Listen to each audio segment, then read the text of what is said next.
पाऊस सुरू झाला किंवा थंडी असेल तर अशा वेळेस प्रत्येकाला काहीतरी गरम खायची इच्छा होते. कुणाला भजी खाऊ वाटतात, कुणाला चहा प्यावं वाटतो, तर कुणाला मॅगी खाऊ वाटते. तर अशीच एक गरमागरम पण महाराष्ट्राची पारंपरिक अस्सल मी या ठिकाणी एक रेसिपी तुमच्यासोबत घेऊन आली आहे. ते म्हणजे मस्त अशी वरणफळं. बनवायला एकदम सोपी आहे, चवीला एक नंबर अशी ही रेसिपी आहे.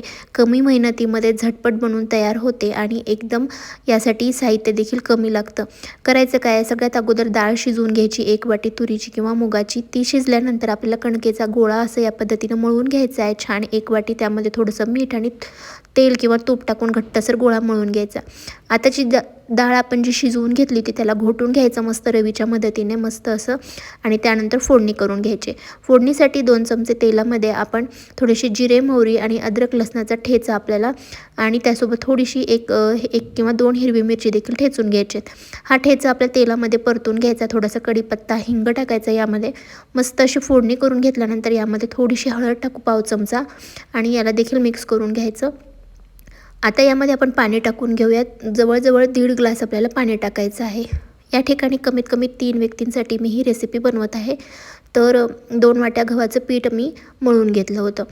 आता गॅसची फ्लेम वाढवायची मोठी, दणकन याला उकळी आणायची आहे चांगली. आता आपल्या पाण्याला उकळी येत आहे तोपर्यंत जे आपण पीठ मळून घेतलं होतं त्याला परत एकदा व्यवस्थित एकजीव करून घ्यायचं आणि यामधला एखादा कणकेचा गोळा मोठा काढून घ्यायचा, पिठामध्ये याला घोळायचं आणि मस्त अशी चपाती लाटून घ्यायची. पातळ अशी चपाती लाटायची आणि त्यानंतर या पद्धतीनं अशा याच्या चकत्या पाडून घ्यायच्या. तुम्ही हवं तर थोड्याशा मोठ्या देखील आकारामध्ये याला कापून घेऊ शकता.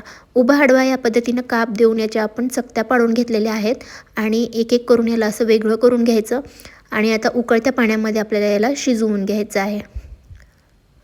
एकदम पारंपरिक अशी ही रेसिपी आहे. लहानपणी मी खूपदा खाल्लेली आहे. माझ्या सगळ्यात आवडती ही रेसिपी आहे. तुम्हाला देखील नक्की आवडेल, एकदा करून बघा. आणि ज्यांना ही रेसिपी माहिती आहे त्यांनी देखील आजच याला करायला सुरुवात करा. एक नंबर अशी ही रेसिपी आहे. सगळ्या पिठाच्या आपण या ठिकाणी या पद्धतीनं अशा चकत्या पाडून याला पाण्यामध्ये आता उकळायला ठेवलेलं आहे आपण. फक्त 10 ते 15 मिनटामध्ये ही रेसिपी बनवून तयार होती. जास्त पसारा न पडता अगदी सहज ही रेसिपी बनली जाते. मंद गॅसवर आपल्याला 10 मिनटं याला झाकण ठेवून शिजवून घ्यायचं आहे. मध्ये मध्ये आपल्याला या पद्धतीनं अगदी हलक्या हाताने याला हलवून घ्यायचं, नाहीतर बुडाला करपण्याची शक्यता असते. एक 5 ते 7 मिनटं आपण याला छान शिजवून घेतल्यानंतर यामध्ये वरण टाकून घ्यायचं, शिजवलेलं मीठ टाकायचं चवीनुसार, ढवळून घ्यायचं आणि परत 5 ते 7 मिनटं आपल्याला मस्त याला शिजवून घ्यायचं. तर बघा, गरमागरम एकदम कमी मेहनतीमध्ये एकदम टेस्टी अशी या ठिकाणी वरणफळाची रेसिपी तयार झालेली आहे. तुमच्याकडे याला काय म्हणतात हे नक्की कमेंट्स करून सांगा. आता हे आपली रेसिपी प्लेटिंग करून घेऊया. त्यावरती तूप टाकायचं आणि मस्त लोणच्यासोबत या रेसिपीवर ताव मारायचं. रेसिपी आवडली असेल तर लाईक करा, चॅनलला देखील सबस्क्राईब करा.